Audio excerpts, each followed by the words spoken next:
I remember I was with my physics tutor, and he was as we were learning about like the black holes, the universe, he also started talking about hyperspace, and then he like looped it back into psychedelics.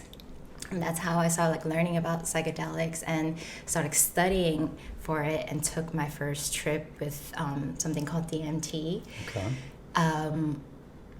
Around the age of 22, and that experience really changed my life. And like coming back from it was something that I couldn't stop thinking about. It was just something that happened in 15 minutes in real time, but drastically changed my perspective and like my reality on everything, and was beyond what I can understand. And at that time, this was more than 10 years ago now. And at that time, no one was talking about psychedelics. Like you would say you took something, or you just took drugs, and it's bad for you. Yeah. I remember I would like, trying to like Google like what's the effect of this. I don't really find like reliable sources, and I was freaked out for months. I'm like, oh my God, this is how I go crazy for the rest of my life. But so how did it? You said it changed your life. What does that mean? How can you describe how did it change your life? Now it's been more than 10 years since I first took that DMT trip, and I'm still finding words to describe what happened in at that time. But I think at the time it was just this feeling of everything that I know that I thought is important to me, what it means to be successful, what it means to go after my dreams, what it means to, really living a fulfilling life. I thought there's this one narrowed version of what that looks like, which means, being able to get a good job and get paid and like buy a house, get married, have kids, and be able to retire my mom. All of those things were like learned values, but I never really discovered the why behind it, because growing up, I didn't grow up in the nuclear family. I didn't have that close relationship with my family. So I think a lot of my values really just came from cultures and traditions, rather than coming from a place in my core, from my knowing. So I think going on my first DMT trip, it was just something in that experience that I really left my body. And I was able to like zoom out so far away and kind of just experience life out of this dimension. I know it sounds really crazy. So I want you to try to I know it's hard because it's hard to describe something that, especially 10 years ago, whatever. But like when you say out of this dimension, there's people that are like thinking, what does that mean? So try to describe it as best as you can. Like, what does that feel like? It feels like you're on a high-speed roller coaster traveling at the speed of light that just went to the end of time, and it just came back to the beginning of time, and then land back here. And the different dimensions is, we live in a 3D world, and so there's I think there's depth, there's length, and then there's time, right? Now, fourth dimension is time, because the third dimension is depth. And then the fifth dimension is beyond your consciousness, so beyond time, beyond space and time. Mm-hmm. And so I say out of this dimension, it really just feels like, everything's out of orientation. There's no front, back, top, there's nothing, there's no reference point. In this trip, you had you saw these different dimensions, or you kind of you almost experienced them in your mind. Yeah, and it was within 15 minutes. I want to say it was in my being. So, so the purest form of DMT, you smoke it. Okay. So I have smoked other things before, but I've never smoked DMT. Right. And when I smoked DMT, I'm assuming marijuana, right? Okay, marijuana, but cigarettes, completely different. Oh, completely different. It was a completely different hit. Experience. So when you smoke marijuana, you really take a hard in pull, and so I did that out of habit with DMT, and it was just such a harsh choke on my throat that I just start like coughing really hard. So, and I didn't think I would get anything out of it. And my shaman just told me like, hey, like go lay down, like just go. Yeah. And I was like, okay, like whatever. Like you almost did too much or something? Yeah, or, but at that time I was like, wait, I probably didn't do enough, you know? Right. But once I lay down, I remember like, it's like within like seconds, like I just like, my consciousness just snapped. Like I remember during the period that I was out of my body, out of this dimension, all I can feel was, I remember I was wearing these juicy couture sweatpants, and I just like felt like the pattern on my pants. But other than that, I don't know who I am. Like there's no sense of self. There's no sense of being. There's no sense of no question. I remember like I can hear my heart pounding really quickly, but like in my brain I was just thinking like, what is that sound?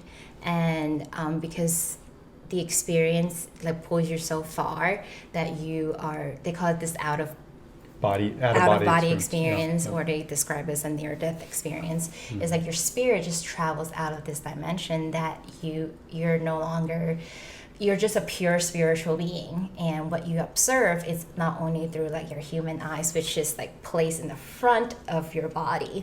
You now your consciousness expanded in a way that I feel like I have eyes that can see front, back, top, left, like just everywhere, and then kind of like soaking all that energy in.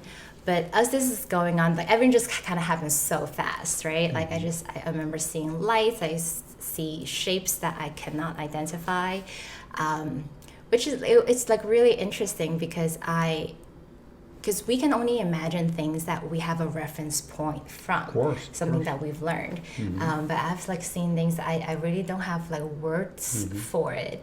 But I remember when I came back from, like slowly like coming back towards the end of those 15 minutes, I remember kind of like zooming out in the outer space in the universe, like finding our galaxy. I mean, I'm not a specialist in like universes, like I really like don't know what that's like, but I have really vivid memory of like this traveling and then zooming out and like finding the galaxy, finding the planet, and then I saw Earth, and I remember seeing Earth, like, and all of this is happening so quick, and then the Earth just like turned to located New York where I was born, and it like start like zooming out like an eagle eye, start like zooming back in, and it went down to like downtown New York in the hospital that I was born, and the room, my mom, and then it just like came out of her, and then like from there it was like I remember seeing like, I learned about plants, there are these people in my life, and I start,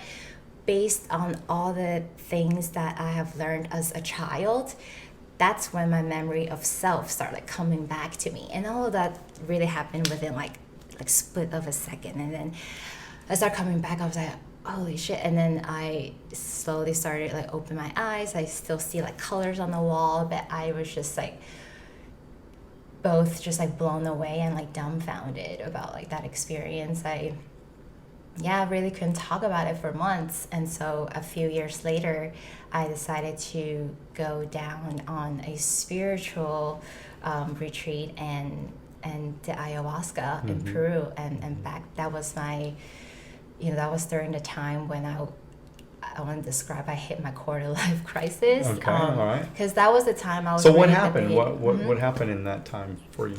I was in the middle of applying to medical school. Okay. So from not being a great student in high school and in college, I was just trying really hard to catch up, right?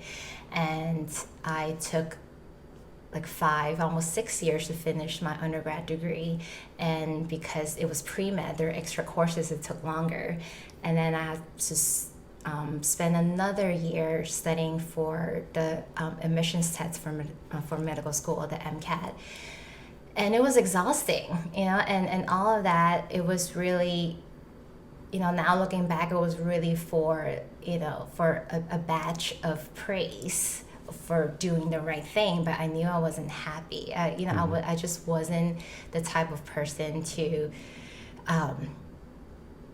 just like study for hours and like do a day in, day out with really a life. I mean, my true being is like really creative and I want to chase after freedom and create that ultimate freedom for myself. So it's almost like I felt like I was like walking into this box, even though it's like a really prestigious box, and like all my classmates is like, oh, everyone's like fighting for it, and I was not like the top student. Like I have to try really, really hard just to like make it. Right. And I remember when I finally like took my MCAT twice, have a decent enough score, like working on my admissions test, looking at all these schools I need to apply to, and then calculating the amount of money that tuition requires me, how much time I have to work just to pay off my debt. And then I had mentors at that time who were like great mentors to me, like in life and on the subject and in medicine. You know, they would encourage me by telling me like, oh, like don't worry, like that is normal. I'm still paying off my debt when I'm 50, and I'm like, well, that's not something to look forward to. That's not what you wanted. Yeah, it's like I'm curious, Fiona, like when you think about, you know, as I'm a parent, I have a 21-year-old and I have a 17-year-old, and of course, I mean, I did my own experimentation when I was younger. And matter of fact, when you were talking about the out of body, I think that I smoked something that was something else was in there. It wasn't a normal, you know, there was something laced with, you know, the marijuana was laced with something. And I literally saw myself on the ceiling. So I saw myself on the bed because I was just out of my mind. You know, it was a bad trip, really bad. And I was literally watching myself from the ceiling down to me on the bed, and I'm like laying there, and everybody's trying to like take care of me. And were you able to see other people as well? I didn't see. I just remember, you know, like literally like looking down at myself. I was not in my body. It's completely out of my body. And what was crazy is that I didn't drink any alcohol or anything like that. But that night I was throwing up because I was so sick. My mind was just. And then I just got to a point where, because that's why, I mean, psychedelics scare me. I mean, really, I mean, this is why I'm fascinated with it, because there is a piece of me. I was offered to go to a retreat a couple years ago, and I ended up not going for other reasons. But I think probably subconsciously, I'm probably a little bit scared, nervous, because I don't want to be out of my mind, you know? If you like this video and you want to watch another one, click right here. If you want to watch the entire podcast, click right here.